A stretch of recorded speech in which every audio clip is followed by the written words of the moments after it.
Welcome back, folks. Welcome back to Mr. T ASMR. This is the second video. I apologize about the first one, just to start things off. The video stopped recording halfway through, and I decided between scrapping the rest of the video or just providing the audio that I thought was still acceptable. So I thought if most people are just listening to it, like in a meditation or falling asleep, I should still provide that audio. So, for better or for worse, I did so for the first video. But this time, I'm gonna run a little bit of a tighter ship, so we'll make sure that we are recording video and audio all the way through. So today we're gonna introduce a new piece of teaware called the Gaiwan, spelled Gaiwan.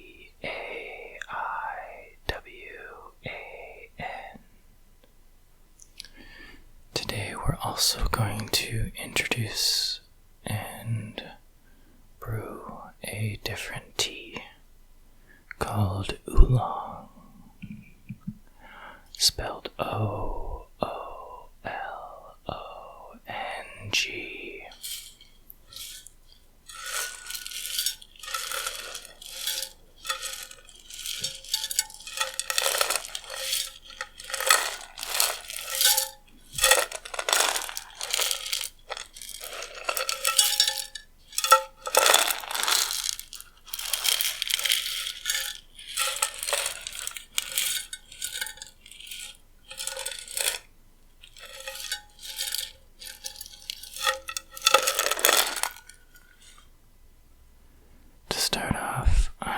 To introduce the Gaiwan, as I mentioned.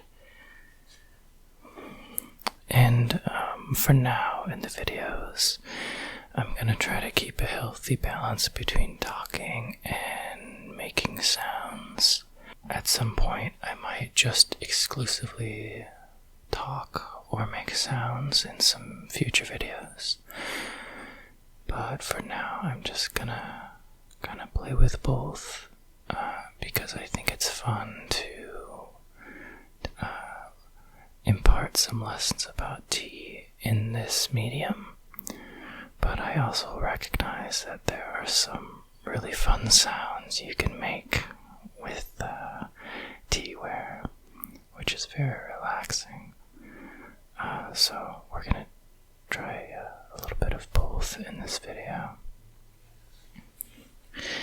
I also noticed in my first video, I was speaking very quickly, or what I thought was very quickly, and I thought, what's the rush? People are here to slow down. So I'll do my best to sort of stretch the info out and not try to compress it all into one video. I just get very excited about tea, and I want people to experience Gong Fu Cha in this way. So previously when I would tell people about it, I was in a situation where I had to sort of impart knowledge quickly. But now I have a captive audience, so I'll take my time. As previously mentioned, this is the Gaiwan used in Gong Fu Cha. Now, if you know a bit about tea already, you know that Gong Fu Cha as we know it today, I need to look into this a bit more, but as I understand it, this whole style of brewing kind of started in the 80s, I think, in Taiwan. But the Gaiwan as a brewing vessel actually goes way back. And some of the first ones were actually about this big, because you wouldn't really brew it in short steeps the way you would in a vessel like this. You would sort of put the tea in and the water and let it sit there and drink from it like so. You can see good ones this size in the movie Crouching Tiger, Hidden Dragon. And if that's any indication of what was historically accurate for the time, that's a good representation for how they would drink tea with these vessels. So gaiwan, what does that mean?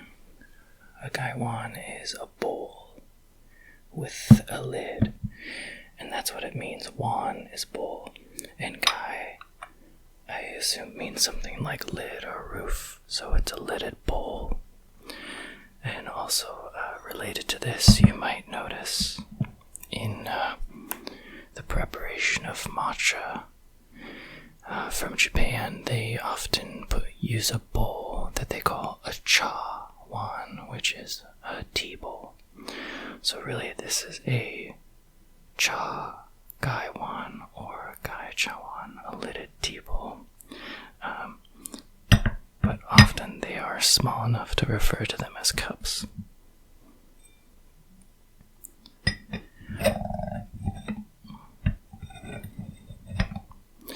I have a favorite scene from one of my favorite movies called The Last Emperor by Bernardo Bertolucci. And there's a scene where one of the women is actually holding one of these gaiwans, and she's really angry about something, and she lifts up the lid and hits it on the cup to show her disapproval. And I just always enjoyed that scene, and I knew what gaiwans were at the time I saw that, so I was really got a kick out of that scene. But I'm not going to recreate that loud and abrasive sound here. So today I'm not going to use that big sort of personal gaiwan. I'm going to brew in the style of Gong Fu Cha, which incorporates all of these pieces that are good for sharing and also for separating the tea from the water more quickly. Whereas the other example, you kind of have to let the tea sit in there and you slowly drink it. As the water goes down, it'll become more concentrated. The tea will continue to steep, and then you add water throughout the day. That's very enjoyable for some teas, I think. It's a very good way to stretch your leaves, but it's also fun to do very short steeps in this style I'm about to show you.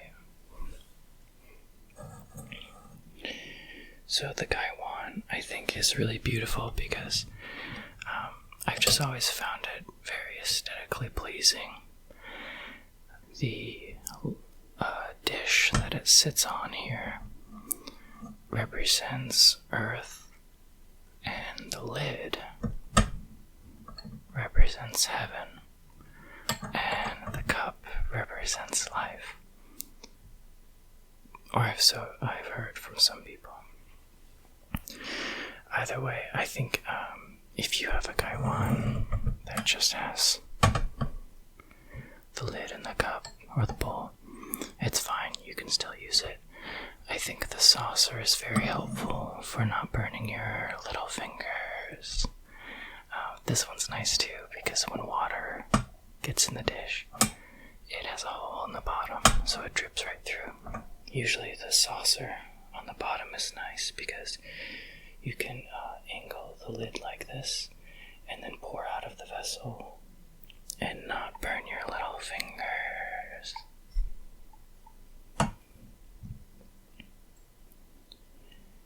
Also, if you're ever shopping for a gaiwan, a good way to see if the design is superior is if the lid can sit in the saucer like that.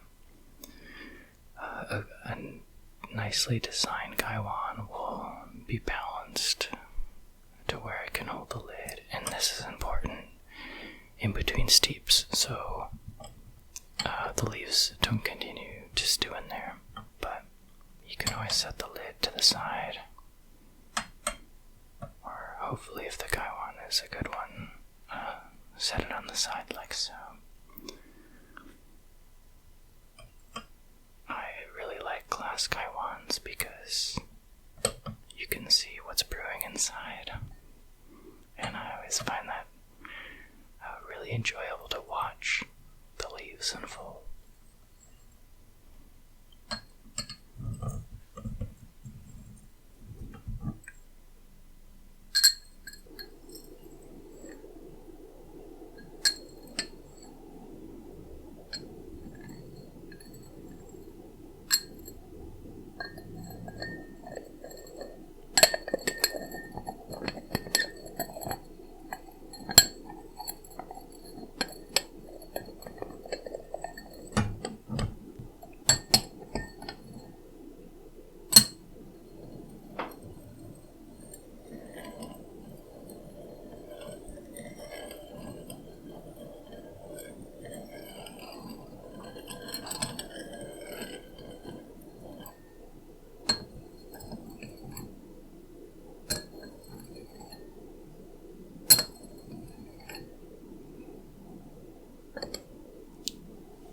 I think I'm ready to introduce some tea, but first we're gonna heat up the vessel.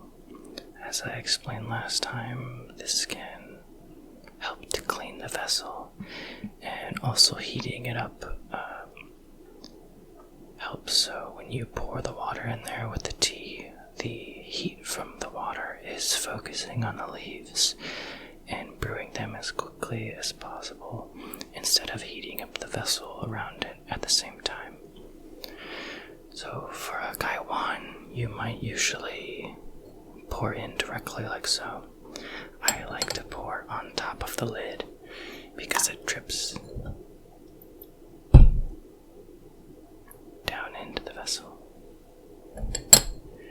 And this also cleans the top of the lid as well.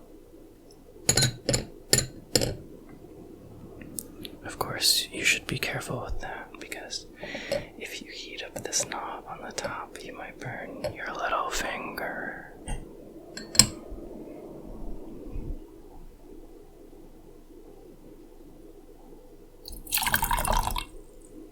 And here I'm gonna pretty much be using glass teaware today exclusively, because with oolong tea, I really like to look at the green through the glass.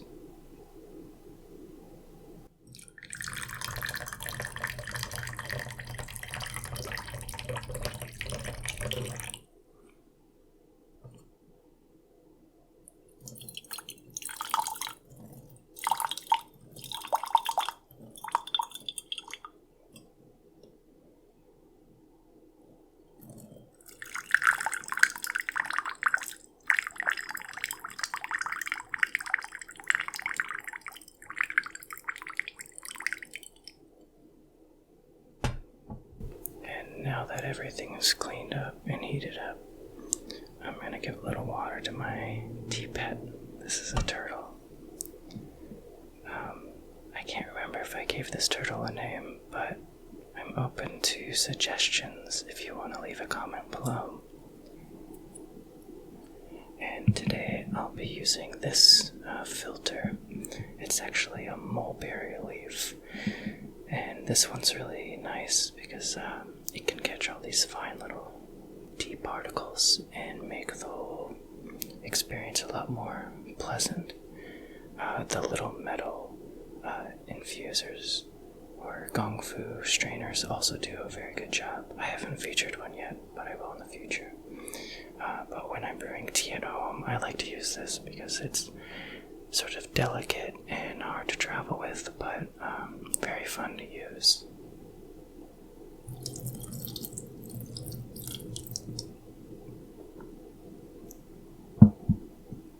So this is not really something you clean. These mulberry leaves, you just sort of rinse them off.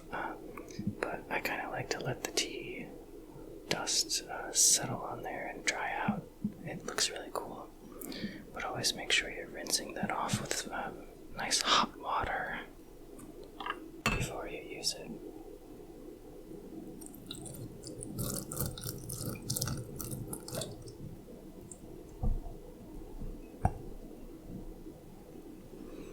Okay, time to bring out the tea. Now, I am going to be pretty open about what tea I'm using and who I bought it from, because I think there's several fantastic tea companies out there. Today I'm brewing a tea, an oolong I discovered a while back from the Tao of Tea. It's called Bamboo Mountain.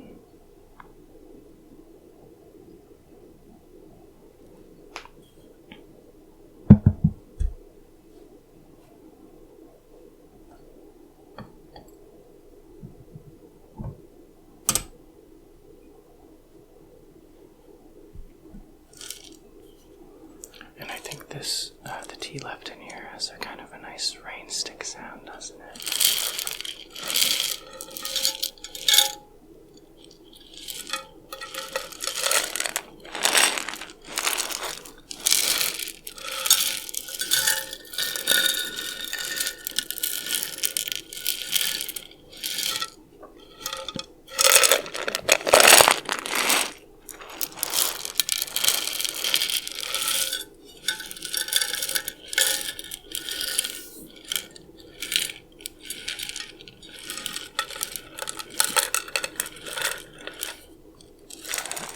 What I like about Tao of Tea is they, along with some other companies, when you buy loose leaf, they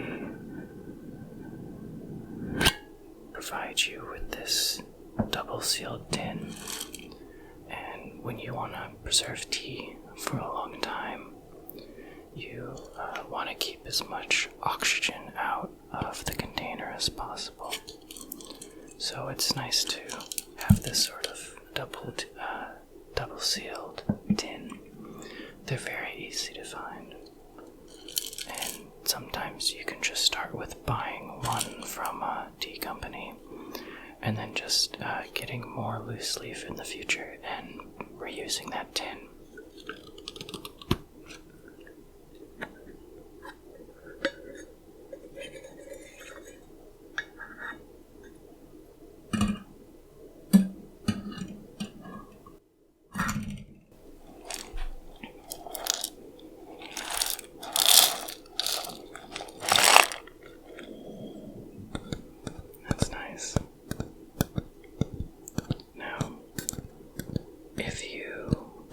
To smell and sort of gauge the freshness of a tea, you can do this thing I learned, which is you turn your head to the side and exhale, and then when you put your nose over the tea, you inhale, and that gives you a sort of a fresh intake of the smell of the tea, so you can smell it a little bit better. But you should be able to smell it regardless if it's good stuff. Okay, and I'm gonna pull out my little bamboo tea scoop.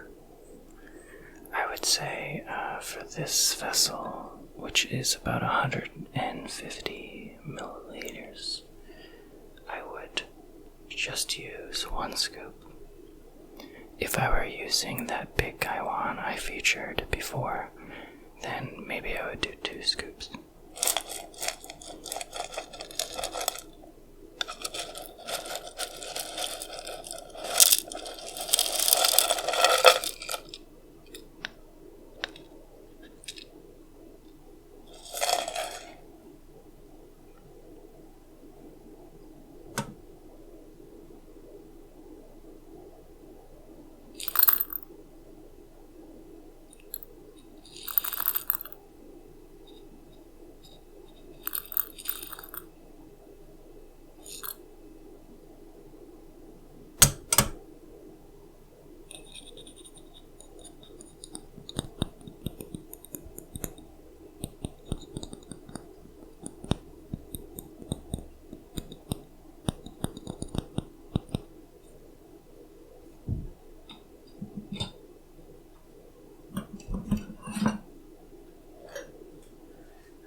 It seems like I'm always about 23 minutes in when I actually start brewing the tea.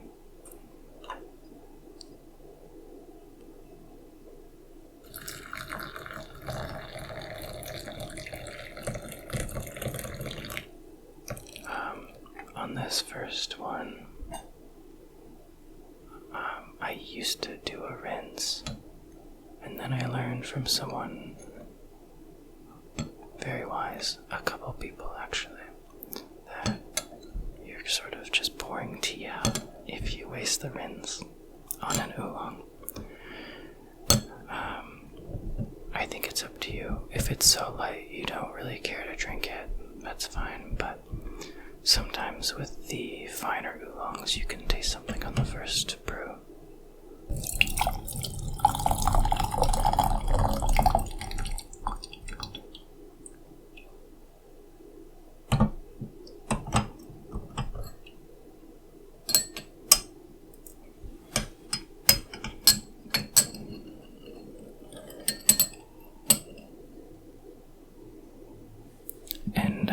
When you pour the tea out, it's always pleasant to hold the lid up to your nose like this and sort of give it a smell.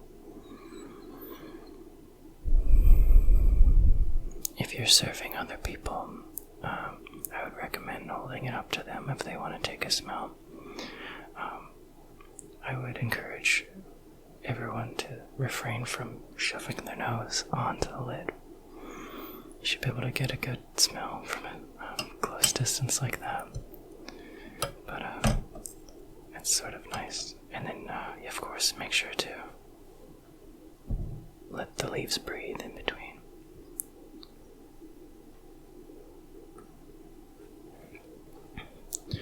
Let's pull the tea.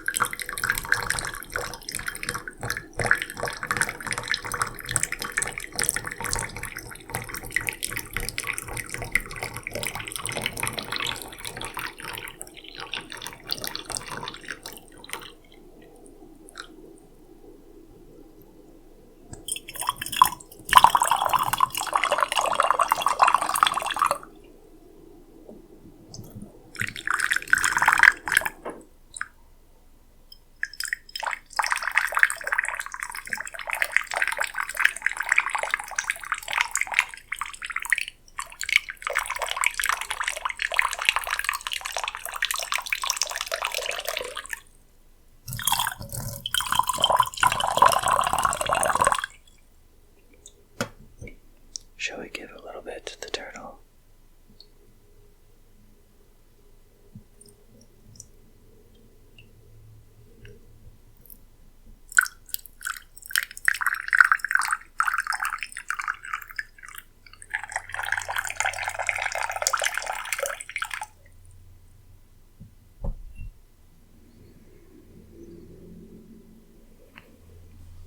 Now this way that I drink the tea, I realized in the previous video, kind of sounds like another device that you would use to consume another herb.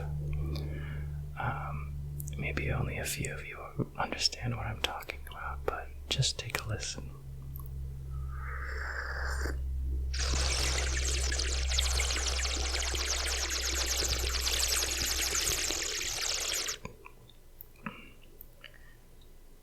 If you don't know what I'm talking about after that, ask a friend.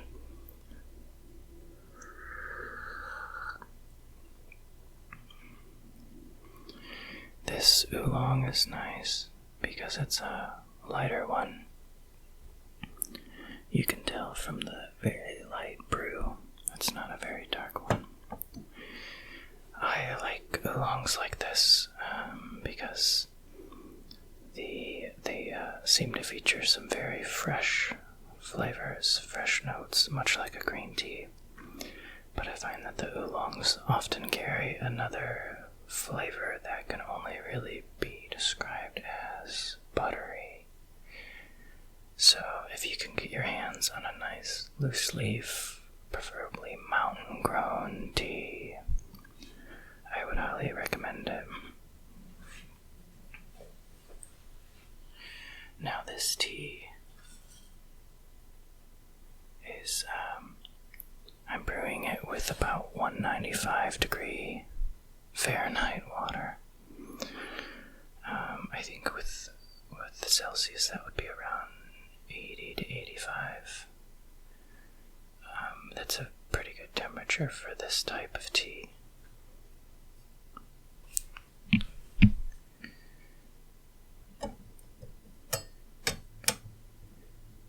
And what I really like about this especially is they have these little rolled leaves that slowly open up as you re-steep it.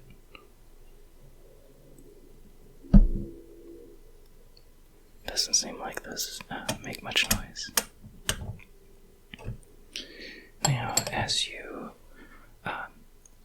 steep rolled leaves like this, in between steeps, I would recommend lifting the kaiwan like this and giving it a shake, because as some of the leaves open up, they might press other ones to the sides of the cup, and those ones might have less of a chance to bloom. So you give it a nice shake so you can make sure that you are spending all of the leaves.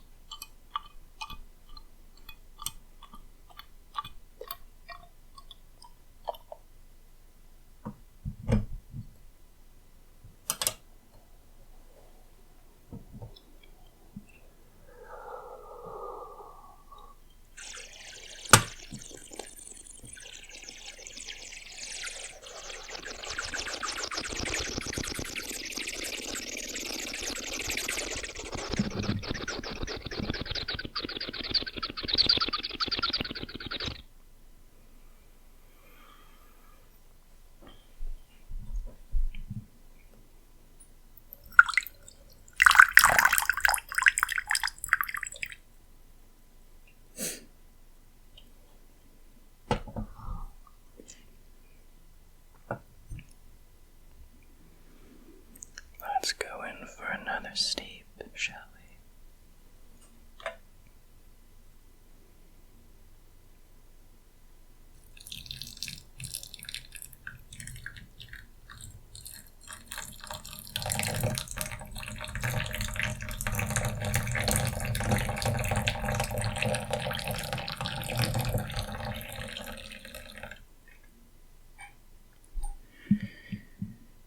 For an oolong this light, I might start with maybe a 5 to 10 second opening steep, and maybe 10 or 15 seconds for the first steep. Each time you add more water to re-steep the tea, I would add a 5 seconds. Look at that.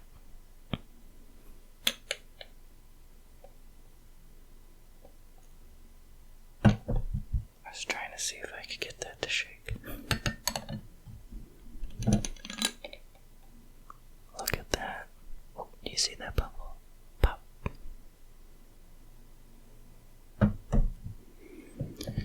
While you're brewing it, you can also agitate the leaves to make sure they're all moving around and opening up.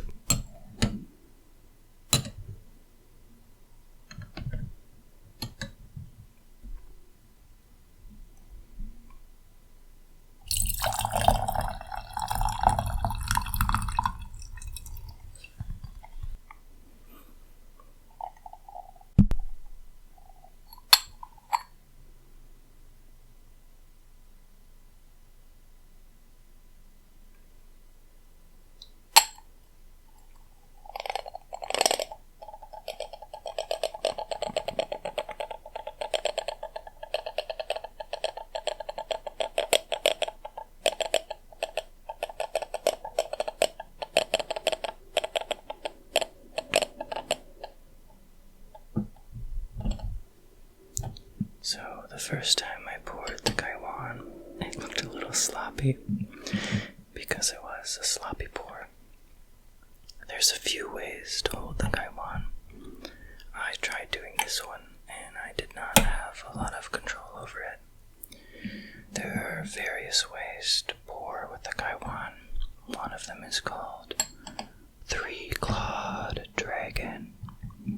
So you take your 3 claws, pointer finger on the top, and then middle finger and thumb on the sides, the rim of the cup, and you lift it from the saucer.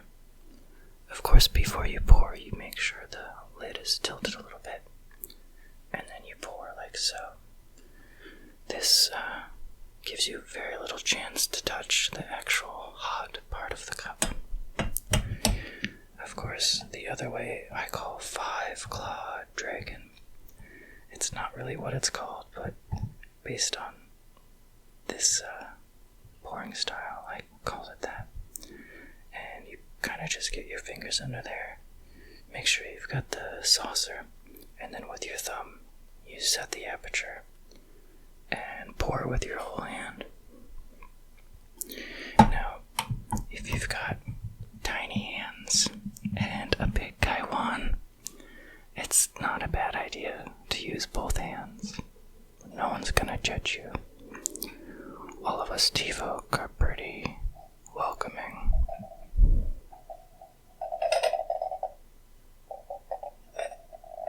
For example, if you're using this big boy, I would use 2 hands.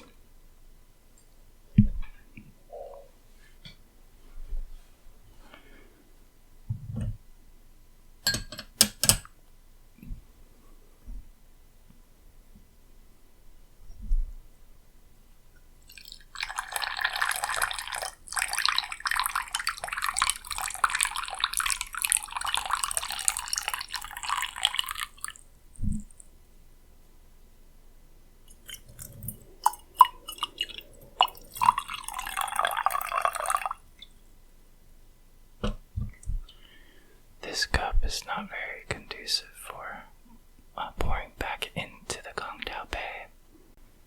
In Gong Fu service, you usually wouldn't pour it back in there. That might be seen as unsanitary, but I'm the only one here. The reason I chose this cup is because it is a taller cup. What's nice is with the taller cups, when you're drinking from them, you can get a nice smell of the tea essence after you've consumed it. But all cups have their pros and cons. With wider set cups like this one,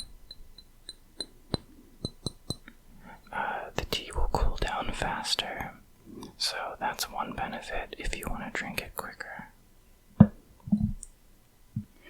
And another case of a type of cup that would cool down quickly is one that's much smaller. However, I always find myself draining these cups far too quickly for my own liking. So I try to grab a medium-sized cup when I can. But maybe I'll make some fun sounds with these cups right now.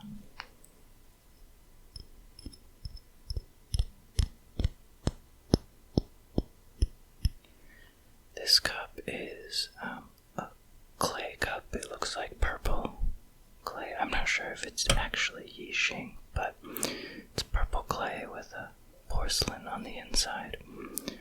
This is really nice because even though it's small and will cool down quickly, the thermal mass of the clay on the outside will help retain heat a little bit better.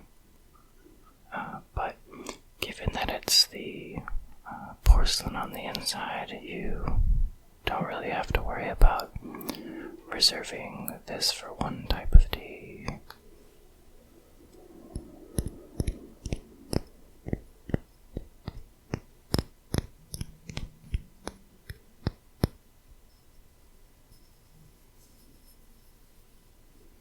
I also really like the feeling of clay cups, but given given that they do heat up quickly and hold heat for a longer time, sometimes they are kind of harder to handle. So maybe that's good for going outside, maybe drinking some tea in the fall or winter if you can stand being outside. That's always kind of a fun experience to savor in the contrast of cold air and hot tea.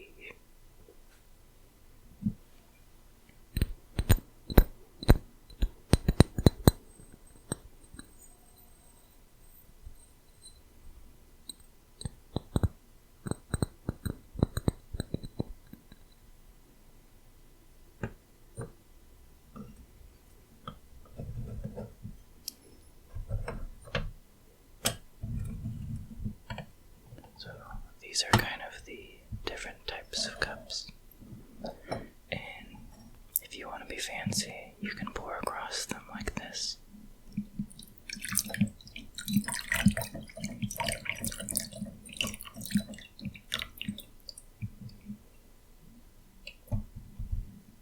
That's a good way to get a nice fair distribution of the brew.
Those cups out of the way.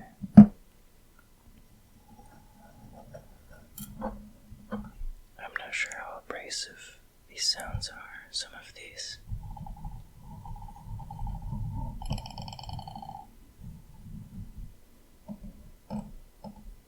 Let's do another steep. Sometimes the tea will stick to the lid of the kaiwan.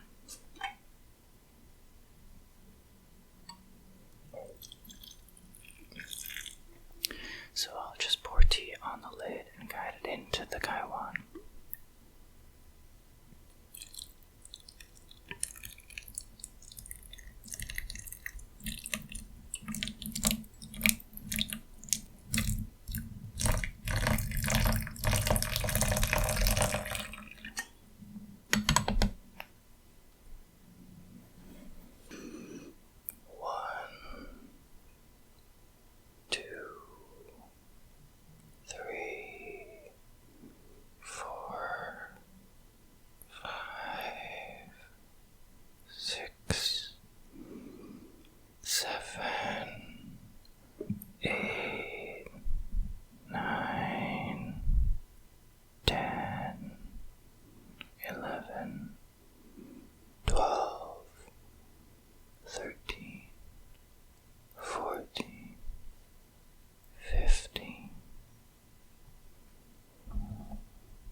to sit here and enjoy this tea.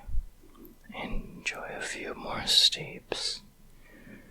With this one, I'll probably pull maybe 2 or 3 more before the leaves are fully spent.